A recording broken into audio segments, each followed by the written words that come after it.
Mesdames et messieurs, bonsoir. Qu'est-ce que l'adoption? Pourquoi la pratique prend-elle de l'ampleur en Côte d'Ivoire? Quelles sont ses implications? Nous recevons ce soir 4 personnalités qui pourraient répondre à ces interrogations.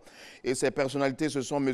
Vivien Nairi Zogba, bonsoir. Bonsoir, monsieur. Vous êtes de la communauté Saint-Gidio, c'est bien cela? Oui, c'est ça. Juste auprès de vous, bonsoir, M. Alain Didier Latmel. Bonsoir, M. Ofana. Vous êtes le directeur de la protection de l'enfant, c'est bien juste? Tout à fait. Bonsoir à la sœur Honorine Edoukou. Vous êtes responsable de la pouponnière et les anges d'Adiaké. C'est ça. C'est bien juste. Oui. Et enfin, M. Victorien Ncho, bonsoir. Bonsoir. Vous êtes magistrat et directeur des affaires juridiques de la coopération et de la coopération internationale. Tout à fait. Et je voudrais rappeler que M. Lat et M. Ncho sont tous du ministère de la Femme, de la protection de l'enfant et de la solidarité dirigé par le professeur Mariatou Koné. L'adoption reste une seconde chance pour de nombreuses personnes rêvant d'être parents. La procédure d'adoption en Côte d'Ivoire appelle à l'établissement d'importants et de nombreux documents et crée aussi d'énormes frais, sans oublier le long temps d'attente. Et pourtant, la pratique prend de l'ampleur. Comment adopter dans la quiétude? Et là, je parle de la quiétude pour l'adopter, la quiétude aussi pour l'adoptant et la quiétude pour l'État lui-même. Le reportage de Ami Sissoko répond quelque peu à ces questions-là. La stérilité, principale raison qui pousse certaines personnes à se tourner vers l'adoption. Adopter un enfant, c'est devenir parent d'un enfant qu'on n'a pas conçu, déjà né et déjà grand. On distingue 2 types d'adoption en Côte d'Ivoire. L'adoption simple qui ne rompt pas les liens avec la famille d'origine et l'adoption plénière. 2 catégories d'enfants sont adoptables. Les enfants déclarés abandonnés qui sont placés dans les institutions, telles que les pouponnières âgés de moins de 15 ans, et les enfants dont les parents ont consenti à l'adoption. Seules les femmes célibataires âgées d'au moins 30 ans et les couples mariés de plus de 5 ans peuvent adopter. Les personnes vivant en concubinage ne peuvent pas adopter. Les parents qui désirent adopter un enfant déposent un dossier au ministère de la Femme, de la Protection de l'Enfant et de la Solidarité pour apparentement. 6 mois plus tard, un acte de consentement leur est délivré en vue d'entamer la procédure judiciaire. Une procédure qui peut être très longue.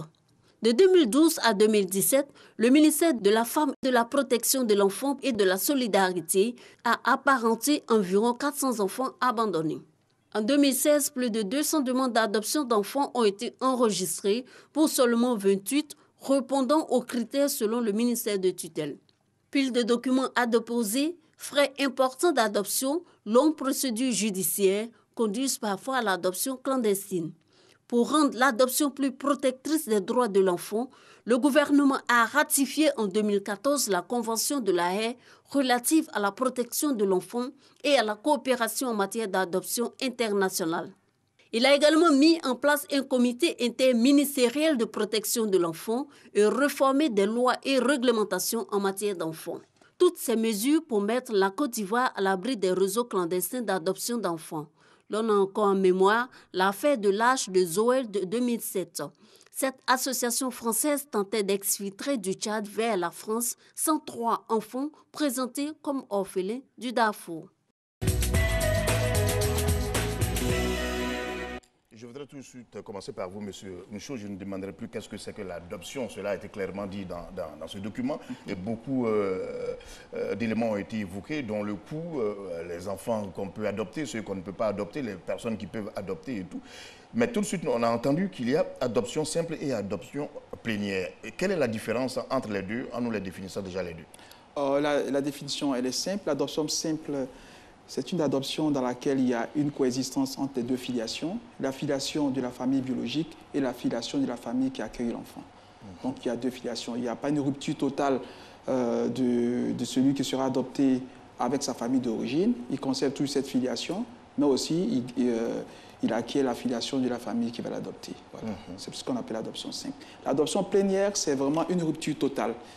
L'enfant qui est adopté sur la base de l'adoption plénière, une rupture totale de la filiation d'origine, de sorte qu'il a une seule filiation, celle de la famille qui va l'adopter. Donc il y a une substitution de la filiation d'origine par la filiation de la famille d'accueil. Voilà, voici la différence. Très bien, on voit la différence, mais qu'est-ce qui marche le plus aujourd'hui en Côte d'Ivoire de façon générale? Je n'ai pas des statistiques dont je ne peux pas dire si les Ivoiriens utilisent beaucoup plus l'adoption simple ou l'adoption plénière.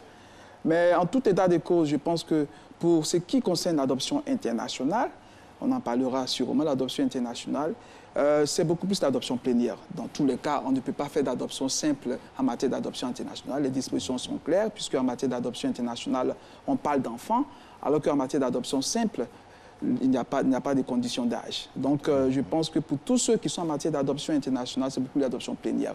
Et surtout, pour les enfants qui sont au sein des structures agréées par le ministère en charge de la protection de l'enfant, les personnes candidates, c'est beaucoup plus pour l'adoption plénière. C'est ce que je pourrais dire. Mais est-ce que vous pensez aujourd'hui que l'adoption, le sens est vraiment compris par les Ivoiriens de façon générale? Parce que ce que nous constatons, ce sont des personnes sans passer par aucune procédure, qui prennent des enfants et qui gardent ces enfants, qui en font leurs enfants, qui donnent même les noms. Et est-ce que c'est compris véritablement? Je pense que l'institution adoption n'est pas suffisamment comprise. Il faut remarquer que tout enfant aspire à vivre dans une famille où les droits minimums à la santé, à l'éducation, à une vie sécurisée sont respectés. Malheureusement, pour beaucoup de ces enfants, l'expérience de l'enfance se révèle douloureuse, soit parce que les parents ont failli, de sorte que même existants, ils n'existent pas. Présents, ils sont comme absents parce qu'ils ne jouent pas leur rôle. Soit que ces enfants-là n'ont pas pu avoir leurs parents parce que ces parents sont inconnus et c'est malheureux. Soit que ces parents sont décédés. Dans ce cas, ces enfants se trouvent dans une certaine vulnérabilité. Il appartient alors à l'État, qui est en charge de la protection de l'enfant, qui promeut, n'est-ce pas, les droits de l'enfant, la protection de l'enfant, de prendre des dispositions de protection. Et au nom de ces dispositions de protection, nous avons, n'est-ce pas, l'adoption, qui est un moyen de permettre à l'enfant d'avoir une famille, étant entendu que la famille est le cadre idéal dans lequel l'enfant peut pouvoir s'épanouir. Tout à fait. Alors, puisque vous parlez de la protection de l'enfant, je voudrais m'adresser au directeur de la protection de l'enfant, justement. Aujourd'hui, quand vous regardez autour de vous, toutes les études que vous faites, c'est en baisse ou en hausse, de façon générale? La demande d'adoption est en hausse. En hausse? Oui. Il y a une explication à cela? Je peux expliquer cela par le fait qu'anciennement, la question de l'adoption était une question taboue. Les Ivoiriens n'étaient pas prompts à adopter parce que dans les communautés, il était mal vu que quelqu'un ne puisse pas procréer soi-même et qu'il aille rechercher l'enfant d'un autre pour s'en faire propriétaire. Et depuis quelques années, les mentalités changeant, les Ivoiriens demandent plus à adopter parce que, bon, on fait le constat que la question de la procréation est réelle pour beaucoup de femmes. Donc il faut véritablement affronter le problème. Il faut affronter le problème et l'adoption reste une réelle solution parce qu'on l'a longtemps pratiquée et les chiffres montrent qu'anciennement, il y avait plus d'adoptions internationales parce que les demandeurs étaient internationaux plus que les nationaux. Aujourd'hui, la tendance est en train de changer. Il y a plus de demandes nationales que de demandes internationales. Mais aujourd'hui, si on vous pose la question, monsieur le directeur de la protection de l'enfant, qui est-ce qu'on protège exactement? Qui est-ce qu'on sauve? Ce sont les couples qui n'ont pas d'enfants ou bien ce sont des enfants d'abord? Non, pour nous, principalement, c'est les enfants qu'on a envie de sauver. Vous mettez les enfants Les enfants d'abord, c'est l'intérêt supérieur de l'enfant. La question de la protection de l'enfant est une question qui commence depuis la conception jusqu'à sa naissance et être suivie jusqu'à un certain âge. Et quand l'enfant, dans la période de 0 à 18 ans, n'est pas encadré avec toutes les garanties de protection qu'il faut, ce n'est pas une bonne chose du tout. Alors l'État veille, par le biais du ministère de la protection de l'enfant, à accorder toutes ces garanties à l'enfant, dont l'adoption qui devient une solution palliative d'un manque de filiation parce qu'on est abandonné, parce qu'on voilà, on est dans une situation où on n'a pas contact directement avec une famille.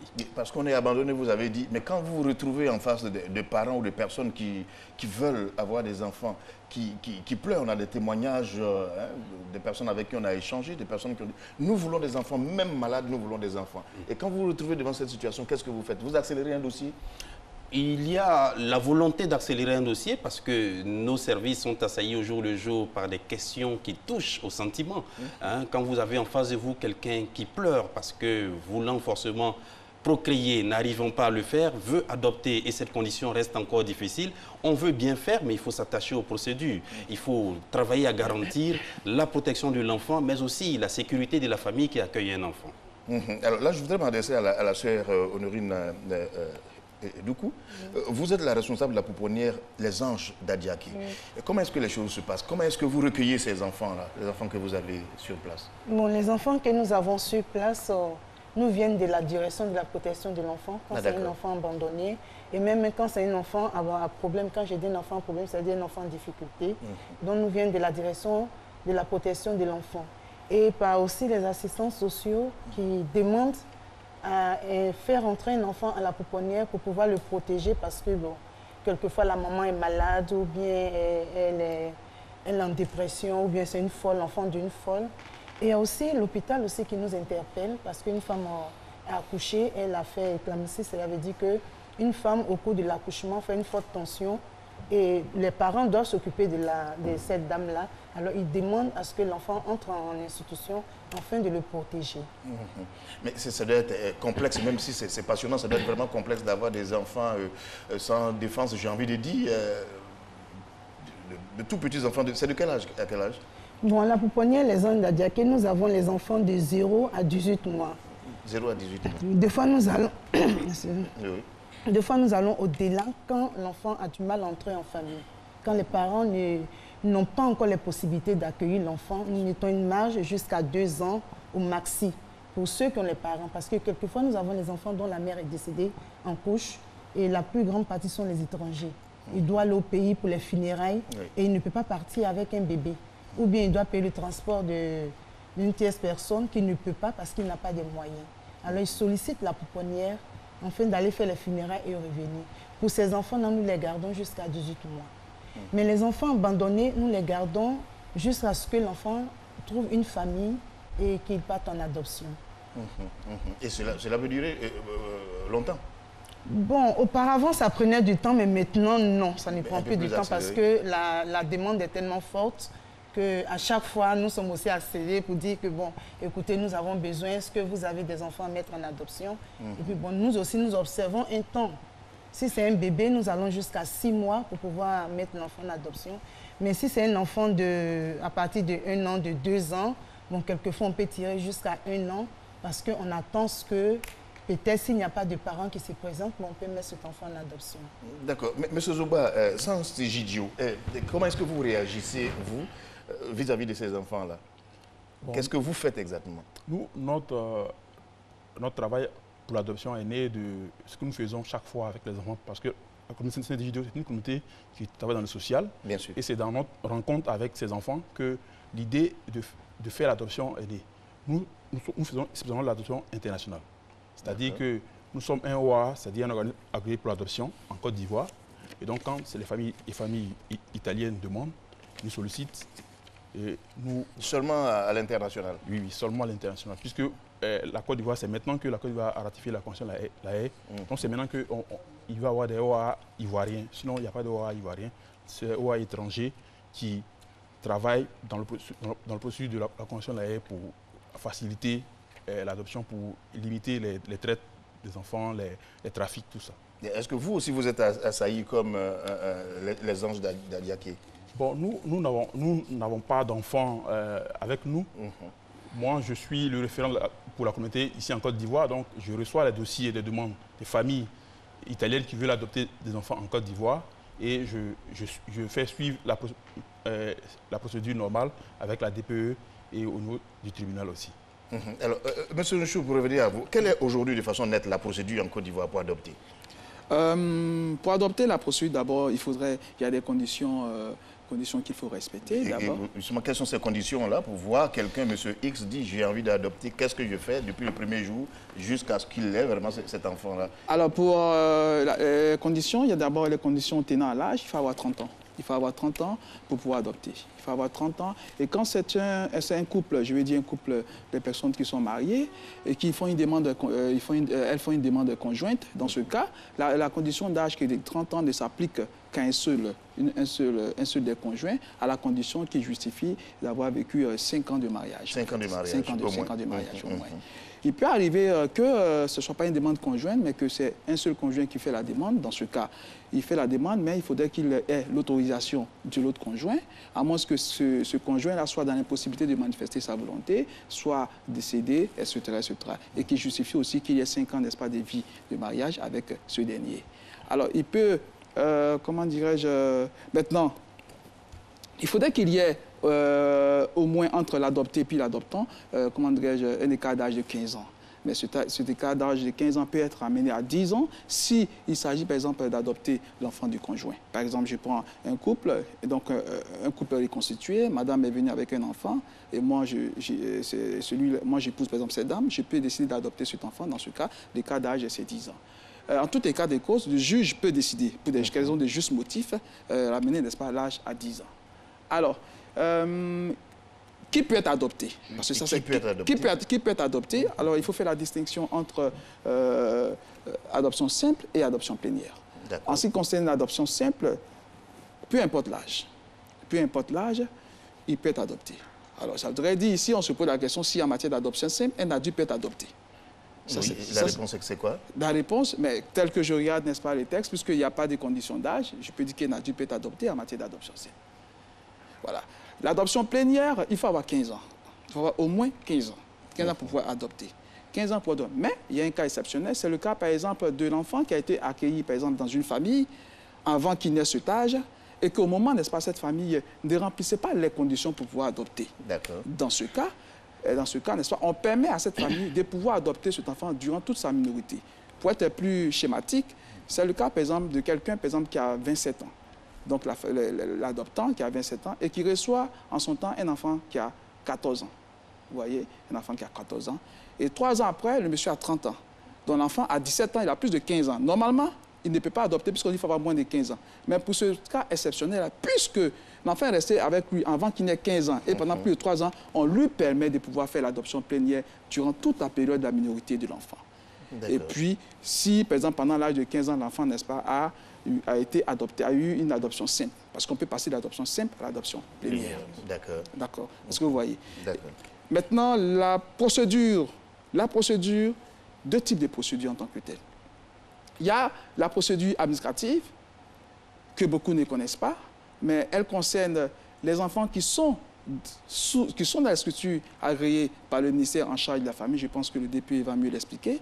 Ce sont des personnes qui sont dans une situation de vulnérabilité extrême, dont les parents sont inconnus, dont les parents sont décédés, dont les parents existent, mais ils ne jouent pas réellement le rôle, et que l'État a essayé de pouvoir reconstituer une sorte de tutelle de droit commun définie par la loi sur la minorité et qu'on a été dans les possibilités de le faire. Ces enfants-là, on les met dans les structures agréées après une décision de garde juridique de la justice, et ces personnes-là, l'État se substitue à leurs parents pour devenir leur tuteur.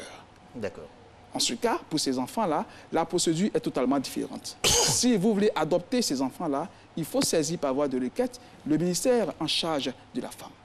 Le ministère en charge de la protection de l'enfant.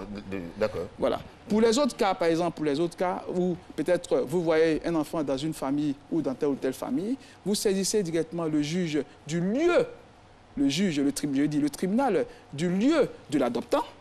C'est d'ici, je vais adopter, je choisis, n'est-ce pas, le tribunal du lieu du domicile de l'adoptant. Si j'habite à Odiéné, donc c'est le tribunal d'Odiéné que je vais saisir.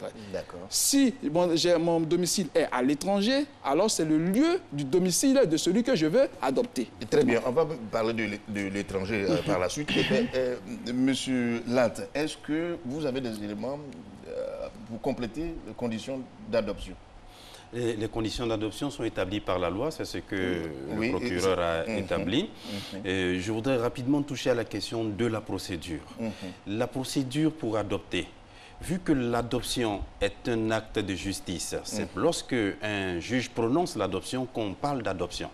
Nous, en tant qu'administration, nous sommes dans le maillon pour aboutir à l'adoption. Et nous évoluons sur une étape purement administrative. Vous facilitez l'adoption, qui est une étape purement judiciaire.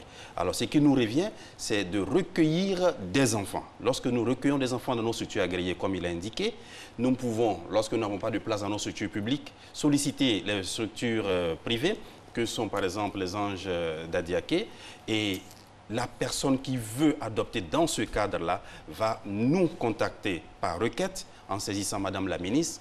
Nous étudions les dossiers jusqu'à ce que nous arrivons à l'enquête qui va déterminer de votre capacité à adopter. Si vous avez été évalué non capable d'adopter, votre dossier pourrait connaître une autre tournure. Et si dans le cas contraire, vous êtes jugé apte à adopter par nos services, vous pourrez donc être enrôlé et pouvoir adopter.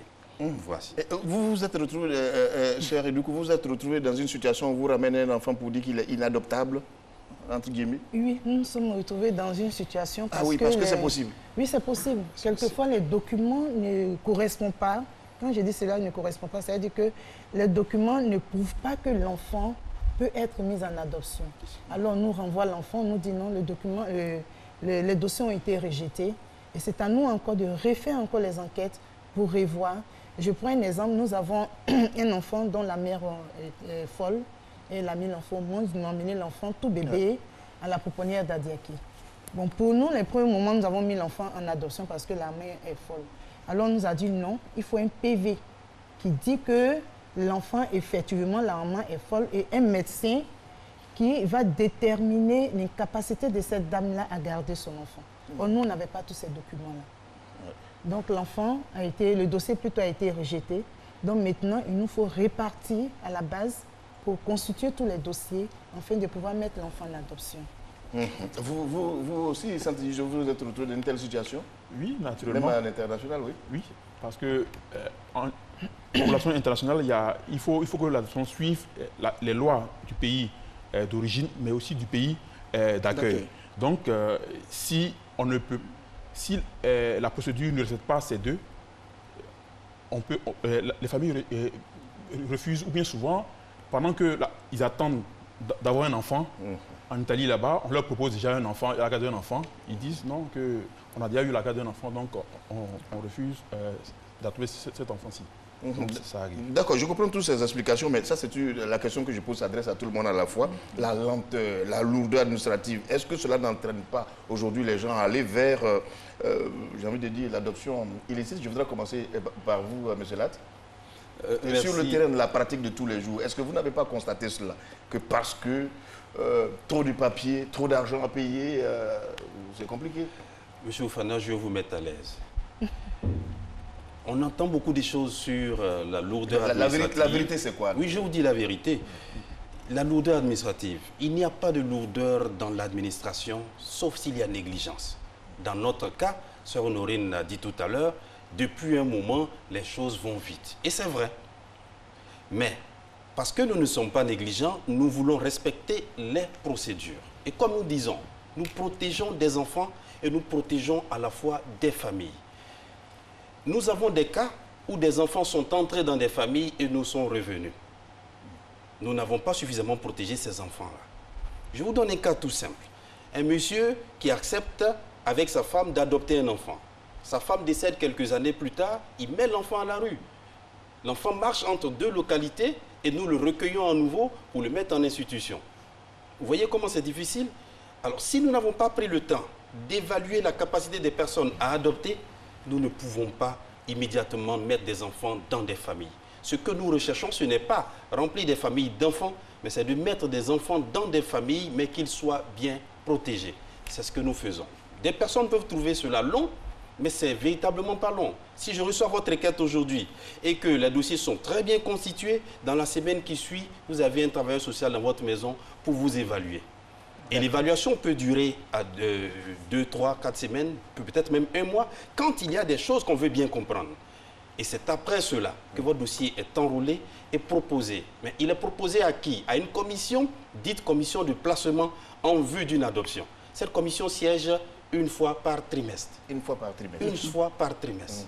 Alors donc, il faut qu'on sache que, pas parce qu'on a déposé un dossier aujourd'hui que le lendemain, on vous donne un enfant. Pourquoi vous ne le dites pas suffisamment pour qu'on comprenne que c'est ainsi que ça se passe? C'est justement... Vous nous en donnez l'occasion aujourd'hui et nous en parlons, monsieur. Tant mieux, j'ai envie de dire merci à la été. Voilà. Mais pourquoi tout de même utiliser autre moyen pour que tout le monde le sache, parce qu'il y a un besoin?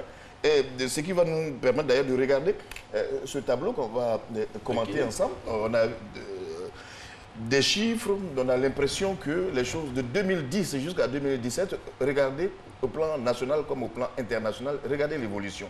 On sent véritablement qu'il y a un besoin. Oui. Quand on regarde en 2017, 82, vraiment, on peut comprendre qu'il y a un besoin et qu'il faut, même si on doit aller avec beaucoup de prudence, qu'on doit aller quand même vite. Et là, je m'adresse tout de suite à M. Ncho. Je pense que l'extrême rigueur quand même de la loi nous amène peut-être vers le trafic illicite d'enfants, parce que quand on n'arrive pas à faire face à tout cela, on prend autre voie. Non, mais je pense que c'est la mauvaise foi. Nous sommes dans un secteur sensible. Il s'agit de la protection de l'enfant. Il faut savoir que, c'est ce que je disais tout à l'heure, les gens comprennent mal l'adoption. L'adoption n'a pas été créée, n'a pas été faite pour arranger les familles. L'adoption est une mesure de protection, est une réponse à une vulnérabilité. Et c'est ça la délicatesse de la tâche. Il faut pouvoir trouver des familles où les droits des enfants sont célébrés.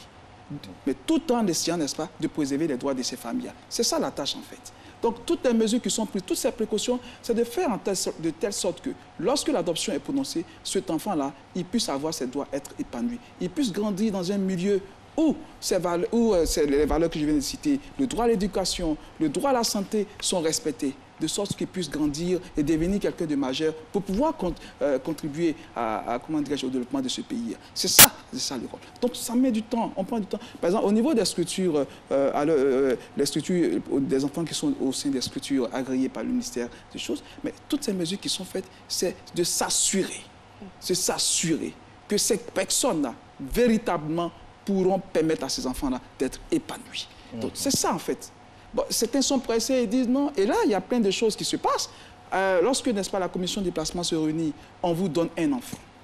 Mais vous avez 6 mois, en fait. Mais quand vous donnez un enfant, ça ne veut pas dire que l'administration a donné son consentement pour adopter cet enfant. La période de 6 mois qui est donnée, c'est une période probatoire, une période d'évaluation, une période qui permet de savoir si vous remplissez les conditions de pouvoir adopter cet enfant. Et quand vous ne remplissez pas les conditions... Mais à la fin, on peut vous retirer cela. Alors qu'est-ce qui se passe? Lorsqu'à la fin des 6 mois, sans que l'administration ne s'est prononcée, ces personnes automatiquement constituent un dossier pour aller saisir le juge. Dans ce cas, lorsque le juge est saisi dans son office, qu'est-ce qu'il demande en matière d'adoption? Il faut forcément un consentement. Même lorsque les parents n'insistent pas, il y a toujours quelqu'un, soit le tuteur, le tuteur à travers la loi de 1970, ou bien le tuteur qui est l'État, parce que ici, les enfants qui sont dans les structures agréées, on peut les appeler comme des sortes de pupilles de l'État. Il faut demander le consentement de tuteur. Et sans ce moment, maintenant, le juge fait une note pour dire « Ah, il faut que le ministère donne son consentement ». Et des fois, ça met du temps. Ça met du temps parce que vous n'avez pas avisé le ministère et vous êtes parti de ne pas saisir, comment dire, la juridiction. Ils sont partis sur une autre voie. Alors, Sœur Doukou et M. Zoba, votre réaction par rapport à cela? Bon, moi, je sens me presser quand je dis qu'il y a un excès de rigueur, oui, non? Oui. Bon, il faut dire que nous ne sommes pas une structure d'adoption. Non, votre point de vue, bien sûr, c'est d'accueillir les enfants, tout à fait, et de les protéger. Et maintenant, si on nous demande, est-ce que nous avons des enfants à mettre en adoption, c'est en ce moment-là que nous constituons les dossiers pour pouvoir mettre les enfants en adoption. D'accord. Donc ça, c'est notre rôle premier pour pouvoir le faire. Nous ne mettons pas les enfants en adoption. Notre rôle, c'est d'accueillir, de les protéger. Et quand la direction de la protection nous demande si nous avons des enfants à mettre en adoption, c'est en ce moment-là que nous entrons en jeu. Bien entendu, vous comptez aussi dans le système, véritablement. Oui. Bon, je dirais que la rigueur, elle est normale. Parce elle est justifiée. Elle est justifiée parce qu'il s'agit de la protection des enfants. Nous, le travail que nous faisons, c'est notre contact avec les pouponnières que nous avons mûri l'idée de faire l'adoption pour pouvoir aider ces enfants, pour leur donner une famille. Et donc, quand l'État prend des dispositions pour que tout soit réglé, pour qu'on évite les trafics, je pense que c'est une bonne chose. C'est une bonne chose. Moi, toutes les familles sont passées par moi, je leur dis que l'adoption, c'est au minimum 8 mois, 9 mois. Et ça peut aller au-delà parce que ça dépend aussi au niveau du tribunal, parce que c'est là, il y a les renvois en renvoi, ça peut mettre du temps. Mais depuis que aussi on sollicite, pour une affaire civile, on sollicite des avocats, je pense que ça va un peu mieux. Très bien, on va aborder ce deuxième point. Et là, je pose la question directement à M. Latte. L'État seul compétent à autoriser l'adoption en Côte d'Ivoire. Est-ce que la question posée de cette façon, vous avez la réponse? Je suis pressé de vous répondre à l'affirmative. L'État seul? L'État seul. Exclusivement. Mais vous constatez sur le terrain que ce n'est pas... Eh bien, c'est une fraude, c'est une infraction qui peut être condamnée. Nous avons la chance que depuis 2011, le gouvernement du président Hassan Ouattara a enjoint son gouvernement de prendre toutes les dispositions possibles pour protéger les enfants, les femmes, les familles. Dans ce cadre-là, en évoluant, notre programme national de développement a pris aussi des mesures pour nous aider à travailler dans ce sens-là. Ainsi, on a pu, dans le cadre de cette protection de ces enfants, adopter des lois. La loi principale pour protéger ces enfants, c'est la loi portant statut de pupille de l'État, qui date depuis 2015. Cette loi permet à l'État seul d'être compétent en matière d'adoption. Toute personne voulant adopter doit se référer au service administratif et au service judiciaire. Ça veut dire quoi? Quelqu'un peut retrouver un enfant dans son quartier, ne pas absolument le ramener dans sa maison et garder avec lui. C'est une infraction. Il faut récupérer cet enfant, dans un premier temps en le protégeant, le déclarer à la police, détenir un document qui est un procès verbal de déclaration et on peut vous donner la possibilité de garder cet enfant qu'on appelle une garde provisoire, une garde juridique provisoire. Dans lequel cas contraire, il faut référer cet enfant-là dans une institution pour le protéger. Ce sera un orphelinat, une pouponnière. Vous comprenez? Ça ne laisse aucune marge de manœuvre à quiconque d'être propriétaire d'un enfant. Je réponds pour dire l'État est seul. Sur ce dossier, l'État est le seul à avoir le lead sur la chose. Oui. L'État est le seul. Sinon, la matière que nous traitons, ce n'est pas une marchandise qu'on peut promener par-ci, par-là. C'est la condition humaine. L'État a ratifié la Convention des droits de l'enfant, la Convention internationale des droits de l'enfant, qui donne beaucoup de droits à des enfants. Alors, si on laisse chacun se permettre ce qu'il a envie de faire sans se référer à ce que l'État a eu à prendre comme engagement au niveau national, régional et international, il y a problème pour nous. Alors, je réponds toujours. Oui, je vous comprends parfaitement, mais j'insiste à nouveau parce que nous voyons beaucoup de choses se passer. Alors, je répète la question sous une autre forme. En dehors de l'État, est-ce qu'une autre structure peut se permettre de faire adopter un enfant? Est-ce qu'il y a une autre structure, M. Fofana, qui prononce une adoption? Est-ce que vous n'avez jamais constaté que sur le terrain, il se passe des choses, pas toujours en passant par la voie qu'il faut? Je crois qu'on évolue pour bien faire les choses au fur et à mesure. Il y a toujours des personnes qu'on va rattraper. Et il y en a dans nos annales des situations où on a pu rattraper des personnes en situation d'infraction. C'est de la fraude. C'est de la fraude, tout simplement. Ce n'est pas bon, oui. D'accord. Monsieur Nchou, il y a la procédure administrative et aussi la procédure judiciaire. Les deux se rencontrent à quel moment? Quand je parlais, en fait, je parlais de la procédure administrative. C'est une partie en fait de la procédure judiciaire. Et il n'y a procédure administrative que pour les enfants, n'est-ce pas, que je pourrais appeler pupilles de l'État, ceux qui sont dans les structures agréées par le ministère en charge de la protection de l'enfant. Parce qu'en ce qui concerne ces enfants, il y a une procédure administrative qui intervient, il y a un comité de placement qui intervient, on confie des enfants à des familles. Après 6 mois, le ministère peut estimer que le candidat il est apte, il peut adopter, on lui donne dans le consentement. Et à partir de cela, tous ces dossiers, à une requête, il saisit le tribunal. Et le tribunal rend une décision. Vous voyez? Donc, au finish, c'est une procédure judiciaire, mais seulement ça commence par une procédure administrative. Parce que ces enfants-là sont sous la tutelle de l'État. Il y a le cas des enfants qui ne sont pas sous la tutelle de l'État. Okay? C'est un enfant, par exemple, qui appartient à telle famille que je vais adopter. Automatiquement, par voie de requête, je saisis le tribunal. Est-ce que donc, dans ce cas, il n'y a pas de procédure administrative en tant que telle, puisque ces enfants ne sont pas sous la tutelle de l'État, ils appartiennent à une famille. Le seul consentement dont j'ai besoin, c'est cette famille. C'est la famille à laquelle il appartient. Et si cette famille est d'accord, je saisis le juge, et n'est-ce pas, le juge, après avoir analysé toutes les pièces du dossier, notamment les consentements des différents parents, etc., rend sa décision. Est-ce que vous voyez? Il rend une décision. Voilà. Voilà un peu pourquoi j'ai dit qu'il y a deux procédures. Une procédure judiciaire mais qui est séquencée avec comment dire, la procédure administrative, et il y a une autre procédure qui est vraiment exclusivement judiciaire. D'accord. Je voudrais parler de l'adoption au plan international. Là, je m'adresse à vous, M. Zoba.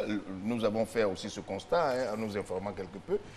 Il arrive que certains enfants soient adoptés très officiellement par des étrangers, mais ces enfants, pour question de visa, n'arrivent pas à sortir du pays. En tout cas, merci. Je pense que la question, surtout pour l'Italie, la loi réglemente vraiment cela. Parce qu'en Italie, pour pouvoir adopter un enfant, il faut tenir compte, comme je disais tout à l'heure, des législations, la loi ivoirienne et la loi italienne. En Italie, la procédure commence déjà en Italie, où les familles désireuses d'adopter un enfant s'adressent au tribunal des mineurs, où on évalue leur capacité à pouvoir adopter un enfant. Et c'est après cela, après que le juge ait donné un avis favorable, qu'il faut s'adresser maintenant à un organisme autorisé pour l'adoption comme nous, pour pouvoir poursuivre. Et c'est là que nous faisons l'entretien, l'accompagnement, jusqu'à ce qu'on arrive à la partie de recherche de l'enfant. Par exemple, le parent dit que je vais adopter un enfant en Côte d'Ivoire. Le dossier arrive à la DPE et on suit toute la procédure. Toute la procédure avec la DPE fait tous les documents et on va au tribunal. Et c'est après cela que l'enfant peut être autorisé à rentrer en Italie. Mais là encore, il y a le principe de solidarité qui fait que l'adoption est la dernière phase pour pouvoir protéger l'enfant. C'est-à-dire qu'on arrive à l'adoption internationale parce qu'au plan local, il n'y a pas de personne qui a accepté de prendre l'enfant ou bien qu'il n'y ait pas quelqu'un au plan local qui ait voulu adopter l'enfant. C'est comme ça que nous arrivons à l'adoption internationale. Donc, c'est quand tout cela est respecté que le ministère des Affaires étrangères italien autorise l'ambassade à délivrer un visa pour que l'enfant rentre en Italie pour terminer la procédure. Parce qu'arrivé là-bas, après, il faut trouver des mineurs pour la conclusion. Et c'est après ça que l'enfant devient citoyen italien. Donc, justement, voilà. C'était cela l'arrière-pensée de ma question, parce que quand avis favorable est donné en Côte d'Ivoire, ça veut dire que toutes les structures, toute la procédure a été respectée jusqu'au bout, mais cet enfant quand même se retrouve dans une situation où on le ramène tout de même. On peut le ramener si... On ne lui donne pas de visa. Non, si la procédure est respectée, il aura son visa. C'est pour ça qu'il faut faire en sorte que tous les documents demandés soient acquis et qu'on respecte la procédure de façon claire et de façon stricte, parce que c'est important. Moi, il y a 2 ans là, il y a une famille italienne qui est venue comme ça, en vacances en Côte d'Ivoire, a rencontré une pouponnière. Après l'enfant, ils ont commencé la procédure, ils ont vu un avocat, ils ont commencé la procédure, jusqu'à arriver au visa. À l'ambassade, l'ambassade a dit non, c'est pas comment c'est fait. Référez-vous à la communauté Saint-Egidio. Ils sont venus et on a rattrapé. On est allé à la DPE, faire tous les documents, reprendre tout pour faire ce que vous n'aviez pas fait auparavant. Non, pour que ce qu'ils n'ont pas fait. D'accord. Ils doivent passer par nous pour le faire. Et donc, c'est comme ça. D'accord. Sœur Edoukou, de temps en temps, vous êtes confronté à cela aussi, on vous ramène des enfants? Bon, ramener les enfants, non. Parce qu'il faut le dire que c'est depuis 2013 que la direction nous a interpellés sur cette histoire d'adoption. Pour dire, vous n'avez plus autorisation, vous, de trouver les parents et de pouvoir mettre les enfants en adoption. Donc, tous ceux qui viennent passent par la DPE. Et quand nous avons l'avis favorable de la DPE pour dire que cet enfant a été apparenté, si il est en Côte d'Ivoire, les parents viennent voir l'enfant, si ça marche, ils prennent l'enfant, ils demandent l'autorisation de sortie de l'enfant pour aller en famille. Mais si l'enfant doit sortir du pays, en ce moment-là, ils prennent un avocat et l'avocat va suivre tout le parcours. Très bien, mais on a l'opportunité de vous avoir sur ce plateau. Je voudrais vérifier quelque chose en ce qui concerne nos cultures. Vous êtes à Diaké avec les anges, mais qu'est-ce qui se passe? Est-ce qu'aujourd'hui, nos mœurs, nos cultures, souvent, il n'y a pas de conflit avec les lois? On voit dans des villages où on dit le 10e enfant, on n'en veut pas, on ne fait pas cela. Vous n'êtes pas souvent confronté à tout cela dans la... Non, expliquez-nous très clairement. Non, il faut dire aujourd'hui, le cas des 10e enfants ne se pose plus. Comme dans vous le dites avec certitude. Voilà, parce que nos parents ne font plus jusqu'à 10. Nos parents ne font plus à cause de la crise économique, personne ne va jusqu'à 10 enfants. Donc j'ai des doutes sur cela, mes enfants. Oui. Non, quand les doutes, je dis, c'est pourquoi. J'ai dit, ils acceptent parce que l'enfant est toujours intégré dans la famille. Nous trouvons aujourd'hui des enfants qui sont des 10e, qui sont intégrés dans la famille. Même si monsieur ne prend pas ou madame ne prend pas, mais il y a toujours une tante à côté, un oncle qui récupère les enfants. Donc, je n'ai pas une preuve palpable pour dire qu'il y a eu un problème d'enfants ici. Bon, peut-être c'est quelques-uns, mais c'est rare. Aujourd'hui, nous n'avons plus ce cas d'enfants. Nous n'avons plus ce cas d'enfants. Mais là encore, comme c'est la sœur, du coup, j'en profite encore pour dire, vis-à-vis des enfants à adopter, qu'est-ce que dit l'Église de façon générale? Bon, l'Église en permet parce que il faut, voilà, c'est pas là le problème. Absolument, l'Église permet parce que ce n'est pas un péché. On ne peut pas vous avoir et puis vous laisser partir sans demander cela. Ce n'est pas un péché d'adopter, voilà. parce qu'adopter un enfant veut dire quoi? Veut dire permettre à un enfant de grandir dans une famille et être heureux comme tout autre enfant, courir. Parce qu'un enfant dans une institution, ce n'est pas favorable. Ce n'est pas le milieu où un enfant doit grandir. Parce que si vous voyez les enfants qui grandissent en famille, qui ont les parents, c'est très différent de nos enfants qui sont en institution. Parce qu'un enfant qui est en institution dépend totalement. Il n'y a pas cet esprit créatif qui permet à l'enfant qui est en famille de créer, de taper, de tourner. Là-bas, quand un enfant le fait, on le rattrape à tout moment. Il faut les protéger. Donc c'est ça. Donc il y a une différence. Alors l'Église n'interdit pas l'adoption. Très bien. Non, c'est pas ce que j'ai dit exactement. Monsieur, une chose sur, au plan international, quelle est votre réaction quand vous voyez que des enfants sont ramenés? Alors, si les enfants sont ramenés, comme l'a dit le DPE, M. Zouba, c'est qu'en fait, la procédure n'a pas été respectée. Il faudrait préciser qu'en fait, l'adoption internationale, ce n'est pas une forme d'adoption, c'est une procédure. C'est une procédure. Et l'adoption internationale, il y a procédure d'adoption internationale lorsque, n'est-ce pas, l'article 2.1 de la Convention dit, il y a adoption internationale lorsqu'un enfant résident habituellement dans un État contractant, État d'origine, est ou doit être déplacé vers un autre État contractant, soit après son adoption dans l'État d'origine par des époux ou une personne résidant habituellement dans l'État d'accueil, soit en vue d'une telle adoption dans l'État d'accueil ou dans l'État d'origine. Pour être plus simple, il y a adoption internationale lorsque un individu résident, par exemple, en France, habituellement, parce que là, j'ai entendu parler, on parle de nationalité, mais ce n'est pas une affaire de nationalité, c'est résider habituellement. On peut résider habituellement sans avoir la nationalité de ce pays. Tout à fait. Donc, je prends le cas d'un Ivoirien qui réside habituellement en France, qui veut venir adopter un enfant qui habite en Côte d'Ivoire, afin de le ramener en France, on applique, n'est-ce pas, la procédure de l'adoption internationale. Or, la procédure de l'adoption internationale impose un certain nombre de conditions.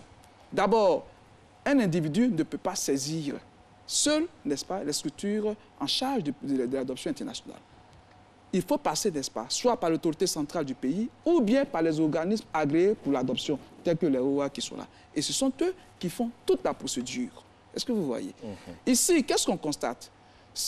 À part les cas, par exemple, des structures, des enfants qui sont dans les structures agréées, où toutes les conditions sont faites pour que la décision soit faite, il y a des situations où le monsieur, il arrive en Côte d'Ivoire, il a vu une famille, il prend un enfant, il va directement, il saisit le juge, il a une décision, et puis il veut partir avec l'enfant. On dit non, non, non, vous n'avez pas fait ceci, vous n'avez pas respecté les conditions. C'est ça la réalité. Ah ben justement, c'était à cela je pensais, des enfants qui ne sont pas passés par vous. Voilà, qui sont passés, voilà. Et c'est ça, parce qu'ils ne savent pas qu'en matière de procédure d'adoption internationale, voici. Parce que l'idée de la Convention de l'AIE, c'est d'uniformiser le droit privé en matière d'adoption internationale dans tous les pays contractants. C'est de faire de telle sorte qu'en matière d'adoption internationale, les structures administratives puissent intervenir, telles que les autorités centrales, qui doivent désigner l'État pour jouer ce rôle-là. Pour jouer ce rôle-là. Et c'est ça, en fait. Quand ça arrive, c'est que la procédure n'a pas été respectée. Très bien, M. Lat. Oui. Sur la même question. Sur la même question, je crois que les gens vont bien comprendre pourquoi il y a des soucis.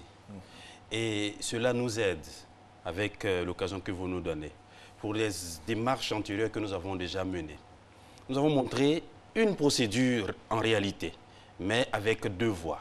La voie administrative et la voie qui est directement judiciaire. Cette voie judiciaire veut que quelqu'un saisisse directement le juge. Pourquoi? Parce qu'il a identifié dans une famille un enfant. Il va directement voir le juge. Il demande au juge l'adoption et l'adoption peut lui être accordée. Lorsque cette adoption est prononcée par le juge, quand c'est une personne qui vit à l'étranger et qu'elle veut partir avec l'enfant, c'est là que le problème se pose. Il se trouve qu'on nous ramène des enfants pour non-obtention du visa et en ce moment, on veut savoir quoi? Tout simplement, est-ce que toutes les garanties de protection de cet enfant-là sont assurées? C'est pour ça que les consulats et les chancelleries nous ramènent certains cas. Et là, qu'est-ce que nous faisons? Avec la procédure du juge qui a abouti, nous enclenchons une autre procédure pour aider à satisfaire le besoin de cet enfant-là qui est de garantir tous ses intérêts de protection. Cependant, nous allons donc faire des enquêtes, nous allons nous assurer que tout est au mieux pour que l'enfant puisse bénéficier de son document. Quand ce n'est pas le cas, je peux vous dire la vérité, il y a encore des dossiers qui sont latents parce que les enfants ne peuvent pas partir, parce qu'au-delà de la décision du juge, rien ne garantit la possibilité pour l'enfant de partir parce qu'aucune protection n'est assurée. Par contre, la décision du juge, elle est irrévocable. Elle est irrévocable. Et la tâche, et la personne ne peut pas partir, elle est obligée de vivre ici, avec son enfant. Elle est obligée de vivre là. Alors, dans quel cas on peut revenir sur cette décision? En matière irrévocable, Oui. l'irrévocabilité de la décision, comme je le disais, l'adoption simple, elle est irrévocable. L'adoption plénière, elle est irrévocable. Mais il y a des pouvoirs, des voies de recours exceptionnelles, ce qu'on appelle des voies de recours en matière de révision. Il est possible de pouvoir réviser une décision d'adoption lorsqu'on se rend compte que manifestement la décision qui a été rendue, c'est sur la base, n'est-ce pas, de pièces qui étaient fausses, de sorte que le juge, s'il avait connaissance de ces pièces, n'aurait pas rendu la décision qu'il a rendue. Donc la révision existe, vraiment c'est un recours très exceptionnel. D'accord. Vous avez tous regardé les textes, vous travaillez sur ces textes au quotidien. Alors ma question est celle-là. Est-ce que vous pensez aujourd'hui que nos textes sont totalement adaptés ou bien quelque peu désuets? Merci, M. Oufana. Merci. Nos textes datent de 1964, révisés en 1983 et qu'on utilise jusqu'à maintenant. Fort heureusement, il y a un très bon niveau de décloisonnement entre les administrations qui s'est mis en place entre nous, ministère de la protection de l'enfant et le ministère de la Justice, qui nous amène, avec la ratification de la Convention de l'Haye, à réajuster nos textes. Ainsi, nous pouvons faire le constat que certaines dispositions sont difficiles à appliquer et donc nous sommes en train de travailler. Je veux vraiment saluer le ministère de la Justice qui nous accompagne dans ce sens-là pour que les garanties de protection de ces enfants soient assurées par des textes. Vous êtes en train de dire clairement que vous allez actualiser vos textes parce que nous les avons parcourus, même en diagonale quand même, nous les avons parcourus. On s'est rendu compte qu'il y a certaines choses qu'il faut changer, non? Eh bien, c'est l'effort qu'on est en train de faire.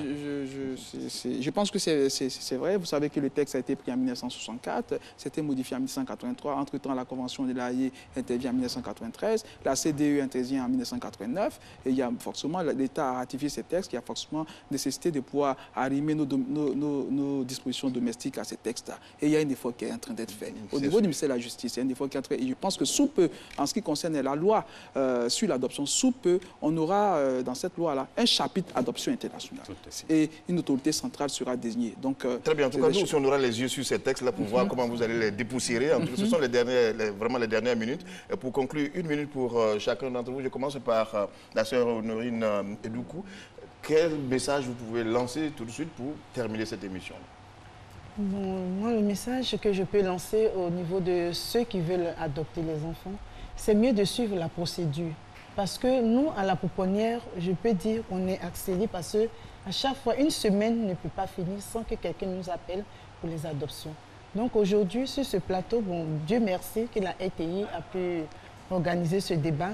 Donc, serait mieux maintenant, tout le monde sait maintenant pour faire l'adoption. Seul le ministère, l'État a droit à faire les adoptions. Alors je pense qu'il est grand temps que tout le monde maintenant part vers le ministère pour pouvoir faire ces adoptions. Monsieur Zouba? Moi, je me réjouis parce que nous faisons l'adoption internationale. Quand la Côte d'Ivoire n'avait pas ratifié la Convention de l'Haye, c'était vraiment un problème parce que chaque fois, il fallait chercher d'autres documents pour compléter les documents qu'on nous délivrait. Et chaque fois, il fallait aller à la DPE pour dire, pour l'Italie, par exemple, il faut un tel document pour que l'enfant puisse avoir son visa. Et donc, je pense qu'aujourd'hui, le fait que l'État est en train de revoir les tests pour arrimer ça à ce qui se fait à l'international, pour nous, c'est une grande satisfaction. Monsieur Nchou? Je dirais que, comme l'a dit la sœur, il faut respecter les procédures. Il faut respecter les procédures. Et nous, à notre niveau, on fera l'effort de vulgariser suffisamment les procédures. Je pense que lorsque la loi sera modifiée, nous avons au niveau du ministère déjà élaboré, à penser à un plan d'action de vulgarisation et d'appropriation de ces textes-là. Nous ferons de telle sorte que toutes les personnes puissent connaître ces textes, de sorte à être familiarisées aux différentes procédures. Parce que c'est très important. Il s'agit de la protection des enfants. La protection des enfants. Monsieur Latmel, pour terminer. Pour terminer, je vais dire, M. Oufana, que le ministère de la protection de l'enfant n'a pas intérêt à garder des enfants dans des institutions. Il veut placer ces enfants-là dans des familles pour que ces enfants-là évoluent bien. Alors, on protège donc les enfants, on protège les parents. Le recours, c'est la direction de la protection de l'enfant. Nous invitons les personnes à venir parler avec nous pour avoir les bonnes informations. Il y a beaucoup d'informations erronées que ces personnes n'ont pas. Madame la ministre Mariatou Koné a mené une très bonne action dans le cadre de la protection de la coopération internationale, à rencontrer certaines chancelleries, à travailler à ce que nous puissions très bien collaborer avec les OAA et les chancelleries pour que l'intérêt des enfants soit garanti par l'adoption. Et vous avez tous constaté que les choses vont dans le bon sens de cela? Les choses avancent. Les choses avancent. Dans le bon sens. Dans le bon sens. En tout cas, merci à vous, Monsieur Zoba, d'avoir accepté cette invitation. Merci à vous aussi, à Monsieur Latte. Merci à vous, Monsieur Ncho, et à la sœur Edoukou.